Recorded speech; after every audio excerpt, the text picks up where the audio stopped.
راجہ صاحب، اسد کیسر صاحب، مصطفیٰ کھوکر صاحب، بطور سے کہ آج جو پاکستان کے جو مسائل ہیں، ظاہر سی بات ہے پاکستان کے مسائل کی جب ہم بات کرتے ہیں تو معیشت، پاکستان کے عوام جو سفر کر رہے ہیں اور اس فلڈز کے آنے کی وجہ سے جو اور سفر کریں گے اس کو تھوڑا سا کور کریں گے. لیکن اس سے پہلے چونکہ وزیر اعظم صاحب نے کل چین میں تقریر کی اور پوری دنیا کو یہ بتایا کہ جب سے انہوں نے پرائم منسٹر بنے، یعنی کہ اپریل 2022 سے پاکستان میں کرپشن ہی نہیں ہوئی ہے. ابھی اتنا بڑا جھوٹ انٹرنیشنل آڈینس کے بعد بولا، تو اس وجہ سے میں دو صرف واقعات بتاؤں گا. ظاہر ہے ایک بہت بڑا تفصیل ہے کرپشن کی، اور وہ ان کے اپنے سورسز کے بتاؤں گا. اکاؤنٹنٹ جنرل آف پاکستان کی دو رپورٹس ہیں. ایک انہوں نے ویٹ سکینڈل پر پارلیمنٹ میں سبمٹ کی، وزیر اعظم کو سبمٹ کی، اور اس میں یہ بتایا گیا کہ 300 بلین روپے کے کرپشن ہوئی ہے. 300 بلین روپے کی، اور ہمارے وزیر اعظم صاحب کہہ رہے ہیں کہ کرپشن ہی کوئی نہیں ہوئی. میرا خیال ہے ان کو ڈکشنری کھول کے کرپشن کا کی میننگ سمجھنے کی ضرورت ہے کہ کرپشن کہتے ہیں کتنے. کرپشن کہتے ہیں جو اشرافیہ کی فیصلہ سازوں کی جیبوں میں جاتا ہے. اور اس کی سب سے بڑی ایگزامپل ایک اور جو بڑا سکینڈل ہے، شوگر سکینڈل، جس میں 300 بلین، اور یہ again accountant general of Pakistan نے پارلیمنٹری کمیٹی میں جا کے بتایا کہ یہ جو ریسنٹ پرائس انکریزز ہوئی ہیں اس کی وجہ سے 300 بلین روپے شوگر مل اونرز کی جیبوں میں گیا ہے. شوگر مل اونرز ہیں کون؟ سارے کے سارے وہ ہیں جو کہ فیصلہ سازی کرتے ہیں، جن کی حکومت ہے، جو وزیر اعظم کے بیٹے ہیں، خود جہانگیر ترین ہیں، چودھریز ہیں، آئی مین یو نیم اٹ، زرداریز ہیں، سارے کے سارے شوگر مل اونرز ہیں. 300 بلین اکاؤنٹنٹ جنرل نے کہہ دیا، اور وزیر اعظم صاحب نے ہڑپ کر دیا. ان کو پتہ ہی نہیں کہ 300 بلین گئے کہاں ہیں. اور انہوں نے یہ وعدہ کیا تھا قوم کے ساتھ جب یہ شوگر سکینڈل سامنے آیا ہے کہ میں کنفرنٹ کروں گا شوگر مافیا کو. اس کو 2 مہینے ہو گئے اس بات کو، کوئی ایکشن نہیں لیا گیا. تو جب آپ یہ باتیں کرتے ہیں نا کرپشن کی، ایک اور میں چونکہ یہ ریسنٹ واقعہ اور بڑا کنسرن ہے، آپ کو پتہ ہے کہ آئی پی پیز کے حوالے سے جو پاکستان نے جو بوجھ اٹھایا، صرف میں آپ کو بتا دوں کہ 8.4 ٹریلین روپیز 10 سال میں ہم نے کیپیسٹی پیمنٹس، یعنی کہ ہم نے یوز نہیں کی بجلی، خریدی نہیں بجلی، لیکن چونکہ ایگریمنٹ ایسا تھا تو 8.4 ٹریلین روپیز اوور 10 ایئرز ہم نے دیا. اب انہوں نے ای سی سی نے ایک اپروو کیا ہے پیٹرولیم پروڈکٹس کی شپمنٹ کے لیے، ایک ٹن بن رہا ہے پائپ لائن، اس کا ٹھیکہ دیا ہے پہلی چیز بغیر بڈنگ کے. کون سا اصول کہتا ہے کہ بغیر بڈنگ کے ہونا چاہیے؟ جو پرائس آگے سے آ گئی، اب میں ان کمپنیز کا نام نہیں لینا چاہتا جو کمپنیز فورن کمپنیز بھی انوالوڈ ہیں، آپ نے بڈنگ کیوں نہیں کرائی ہے؟ بڈنگ کراتے تو پرائس آپ کو اچھی ملتی. کیا ایک ہی کمپنی تھی پوری دنیا میں جو کہ اس کو ٹھیکہ دینا تھا؟ دوسری بات، آپ نے اس کی ری پیمنٹ جو ڈالر بیسڈ کر دی ہیں. پھر وہی آئی پی پی والا پرابلم، آدھی سے زیادہ انویسٹمنٹ آپ کی روپیز میں ہے اور ریٹرن ڈالرز میں کمٹ کر رہے ہیں. یہ کون سی دنیا کا اصول ہوتا ہے؟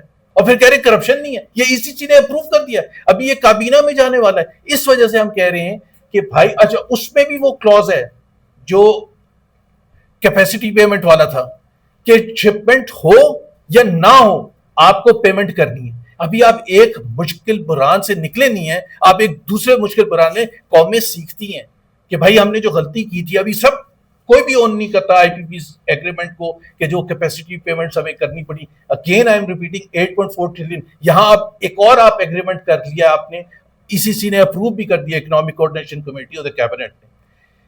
اب میں اور چوتھا جو ایگزامپل ہے، خود میرا خیال ہے خواجہ آصف کی اگر وہ فلور آف دی ہاؤس میں سن لیتے وزیر اعظم، کہ وہ خود اپنے سیالکوٹ کے بارے میں کہہ رہے ہیں کہ کتنی کرپشن ہو رہی ہے. خواجہ آصف کہہ رہے ہیں، ہم نہیں کہہ رہے ہیں. تو وزیر اعظم صاحب کو یہ یاد دلانے کی ضرورت ہے this is one of the most corrupt. ہاں چونکہ آپ نے میڈیا کو اتنا کنٹرول کیا ہوا ہے اس وجہ سے وہ کرپشن کی کہانیاں اس طرح سے نہیں آتی جس طرح سے پہلے آتی تھی. دوسری چیز ہے فلڈز کے حوالے سے، میں اس میں نہیں جاؤں گا کہ فلڈز آئے، وہ تو ظاہر سی بات ہے ہم سب کو افسوس ہے. بٹ میں یہ سمجھتا ہوں کہ اس کو یہ سارا کا سارا قصوروار نیچرل ریزنز کو دینا اور کلائمیٹ چینج کو دینا، یہ ظلم ہے پاکستان کے عوام کے ساتھ. سلمان صاحب نے ایک ذکر کیا تھا کہ 2022 میں جب سیلاب آئے تھے، کیونکہ میں یہ شو کرنا چاہتا ہوں یہ حکومت کی نااہلی ہے جس کی وجہ سے کروڑوں پاکستانی آج سفر کر رہے ہیں، کروڑوں عوام سفر کر رہے ہیں. 2022 میں آپ کا سیلاب آیا، میں پیچھے نہیں جا رہا، پچھلے ادوار میں.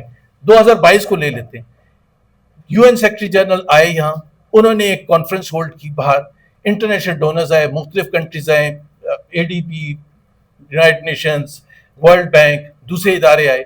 $11 بلین کی پلیجز ہوئی, $11 بلین کی.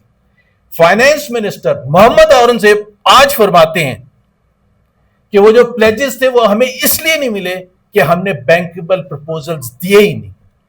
کس کا قصور ہے؟ اگر آپ نے صرف اپنا کام کیا ہوتا, فیزیبلٹیز بنائی ہوتی انٹرنیشنل کنسلٹنٹس کے ساتھ بیٹھ کے, اور وہ سبمٹ کرتے, $11 بلین آپ کے پاس آتے 2022 میں, آپ انویسٹمنٹ کرتے, آپ گھر بناتے, آپ کے ناز کا سسٹم ٹھیک کرتے, آپ ارلی وارننگ سسٹم بناتے, آپ ڈیزاسٹر مینجمنٹ سسٹم بناتے. آپ نے کچھ نہیں کیا کیونکہ آپ کے پاس تو پیسے ہی نہیں آئے. صرف $3 بلین آئے تھے, وہ اس وجہ سے آئے تھے, وہ اے ڈی بی اور ورلڈ بینک کے تھے اسینشلی, اور تھوڑے سے کچھ اور آئے تھے. But bulk of the money, close to $8 billion, never came to Pakistan. اب اس کا کون قصوروار ہے؟ شہباز شریف صاحب وزیر اعظم تھے, ساری کے سارے مسلم لیگ پیپلز پارٹی اس وقت بھی حکومت میں تھی. اس کے بعد سے آپ ایک دم سے اٹھے جب فلڈز آئے. اب فلڈز آئے, آپ تیاری کرتے ہیں. اب میں صرف پنجاب کی فلڈز کی صرف ذکر کر دوں, اور میں پالیٹکس نہیں کر رہا, یہ نہیں کہہ رہا کہ وہ جاپان کیوں گئی تھی مریم نواز یا تھائی لینڈ کیوں گئی تھی. 26 اگست کو یہ آپ کے ریکارڈ میں اور آپ کے اخبارات میں 27 کی فرسٹ ہیڈ لائن تھی سب سے بڑی کہ پنجاب ڈوب گیا. مریم نواز 26 تاریخ تک جاپان میں تھی, 26 تاریخ تک. اس کا مطلب ہے کوئی ڈیزاسٹر سسٹم نہیں تھا, اس کا مطلب ہے کوئی ارلی وارننگ سسٹم نہیں تھا, یا اگر تھا تو پھر تو اور بڑا پرابلم ہے کہ آپ کو واپس بھاگ کے آنا. بیوروکریٹس وہاں, چیف سیکرٹری وہاں بیٹھے تھے جاپان میں, سینئر منسٹر وہاں بیٹھی ہوئی ہیں, چیف منسٹر وہاں بیٹھی ہوئی ہیں, باقی سارے 4 5 6 منسٹرز اور بیٹھے ہوئے. میں اس میں نہیں جا رہا ہوں پالیٹکس میں کہ کون کون گیا تھا, جہاز کیوں بھر کے لے کے گئے تھے, وہ ایک الگ موضوع ہے. The fact of the matter is, آپ 27 کو لینڈ کرتی ہیں, 27 کے ڈان اور دوسرے اخبارات آپ اٹھا کے دیکھ لیں کہ اس میں کیا ہیڈ لائنز ہیں پنجاب میں سیلاب کے حوالے سے. Where does she go? She goes to Murree. کیوں؟ وہاں بڑوں کی بیٹھک ہونی ہے. کس لیے؟ کہ جی ہم نے کب تک رہنے, یہ نظام کو آگے لے کے چلنا ہے. ابھی آپ مجھے بتائیں کہ یہ سیریسنس ہے کہ آپ نظام کو اگلے 5 یا 10 سال آگے لے کے جانے کی بات کر رہے ہیں, جو رانا ثناء اللہ نے ذکر کیا, اور آپ کو اتنی ارجنسی نہیں ہے کہ آپ جائیں لاہور میں. By the way, she was to go to Lahore, ظاہر سی بات ہے لاہور کیپٹل ہے اور سچویشن بھی ہے. شی کیم ٹو, جہاز اسلام آباد آیا تاکہ وہ رش کر کے جا سکے. ابھی اتنی کیجولنس ہے. میں نے آپ کو محمد اورنگزیب کا بیان بتا دیا $11 بلین کے حوالے سے. خواجہ آصف نے کل تقریر کی ہے فلور آف دا ہاؤس, اور انہوں نے کہا یہ غلط ہے کہ اگر ہم آسمانوں کو بلیم کریں یا کلائمیٹ چینج کو بلیم کریں یہ سیلابوں کی وجہ سے, ہمارا قصور ہے, ہم نے وہ ایسے کام کیے ہیں, ہم نے وہاں اجازت دی کالونیز بنانے کی, یہ خواجہ آصف نے کہا ہے, جہاں میں نہیں دینی چاہیے تھی. اور آپ کو بھی پتہ ہے کہ اس کے پیچھے کون لوگ شامل ہیں. مصدق ملک صاحب, سینئر منسٹر, کلائمیٹ چینج کے منسٹر, انہوں نے جیو نیوز کے سامنے یہ کہا کہ ہزاروں لوگوں کو ہم نے مروا دیا بیکاز ہم نے کچھ ہاؤسنگ کالونیز کو بچانا تھا, اشرافیہ کو بچانا تھا. یہ this is his words, not my word. تو آپ خود سوچیں, اب یہ جو سیلاب آ گئی, یہ تباہی ہوگی, اس کے اکنامک کانسیکوینسز کون برداشت کرے گا؟ پاکستان کے عوام, کروڑوں عوام برداشت کریں گے. پاکستان آلریڈی جو سچویشن میں غربت, اس میں اضافہ ہوگا. آلریڈی 45% ہے جو پاکستان کی تاریخ میں سب سے زیادہ تھی. اب یہ تقریباً اگلے 6 مہینے میں آپ دیکھیں گے یہ 50% تک پہنچ جائے گی. ان امپلائمنٹ جو 22% ہے, پاکستان کی تاریخ کی ہائیسٹ ہے. ظاہر سی بات ہے جب آپ کی اکنامک سچویشن جو خراب ہوگی, مزید خراب ہوگی جو ابھی ہے, اس میں پھر آپ 22% سے پتہ نہیں 30% پہنچ جائے, 25% پہنچ جائے, بٹ کم ہونے کا کوئی چانس نہیں. آپ کی گروتھ جو پچھلے 3 سال سے 1.62 ایوریج کر رہی تھی, وہ مزید خراب ہوگی. اگر یہ سب 4 سال کا ہے. فورن ڈائریکٹ انویسٹمنٹ اتنا شور مچایا گیا, آج بھی چین بیٹھے ہوئے ہیں اور فورن ڈائریکٹ انویسٹمنٹ لے کے آئیں گے. درجنوں ملکوں کا دورہ کیا, درجنوں ملکوں کا دورہ کیا پچھلے 3-3.5 سال میں. آپ مجھے $1 کا فرق بتا دیں کہ وہ کون سا لے کے آئے فورن ڈائریکٹ انویسٹمنٹ. $1 کا فرق بتا دیں, وہیں کے وہیں کھڑے ہوئے. تو آپ نے کیا یہ میں نے آپ کو بتا دیا. اور دوسری بات یہ ہے کہ جتنے اعداد و شمار ہیں جو ایک ذکر کیا تھا سلمان نے اس کا ٹریڈ ڈیفیسٹ کا. پاکستان کی معیشت چل کس پر رہی ہے؟ پہلے بھی میں نے کہا, ہمیشہ کہتا ہوں, پاکستان کو لونز مل جائیں, پاکستان کے دوست ممالک رول اوور کر دیں جو پیسے انہوں نے اسٹیٹ بینک میں رکھوائے تھے, اور پاکستان کے ورکرز جو ہیں وہ خون پسینے کی کمائی کر کے ریمیٹنس کے ذریعے پہ آئیں. ایکسپورٹ تباہ حال ہے. ابھی نمبرز جو آئے ہیں جس کی وجہ سے ٹریڈ ڈیفیسٹ بڑھا ہے, $6 بلین صرف دو مہینے میں ٹریڈ ڈیفیسٹ ہو گیا, یعنی کہ الارمنگ انکریز ہے. یعنی کہ ایکسپورٹس نہیں بڑھ رہی ہیں اور امپورٹس $11 بلین 2 مہینے میں ہو گئی ہیں. تو اگر یہی ٹرینڈ رہے گا تو آپ سوچیں ہم we are back to square one, جہاں سے ہم نے شروع کیا تھا. کرنٹ اکاؤنٹ ڈیفیسٹ بھی اوپر جائے گا, ٹریڈ ڈیفیسٹ بھی اوپر جائے گا, اور ظاہر ہے اس سے جو بھی مشکلات آتی ہیں اکانومی میں. سو بات یہ ہے کہ, اور میں ایک پانی کے حوالے سے سیریسنس بتا دوں حکومت پاکستان کی, یہ جو بجٹ آیا ہے اس میں واٹر ایلوکیشن 45% پچھلے سال کے مقابلے میں کم کی گئی ہے. ابھی آپ کو پوچھیں کہ بھائی آپ کہتے ہیں کلائمیٹ چینج, آپ کہتے ہیں واٹر ریسورسز, آپ کہتے ہیں کہ جی ہم نے اس شعبے کو ترجیح دینی ہے, اور آپ نے 45% ایلوکیشن کم کر دی. کوئی لمٹ ہوتی ہے آپ کی ترجیحات. بڑھائی کہاں ہے؟ ایجوکیشن میں کم کیا, ہیلتھ میں کم کیا, واٹر ایلوکیشن میں کم کیا, ٹوٹل میں آ کے 45%. بڑھائی کہاں ہے؟ وہ ایم این ایز کو اور سینیٹرز کو جو الیکٹ نہیں ہوئے ہوئے, ان کو پیسے دینے تاکہ انفراسٹرکچر کے وہ کام کریں اور وہاں سے کرپشن میں اضافہ ہو. ابھی یہ آج کی صورتحال ہے.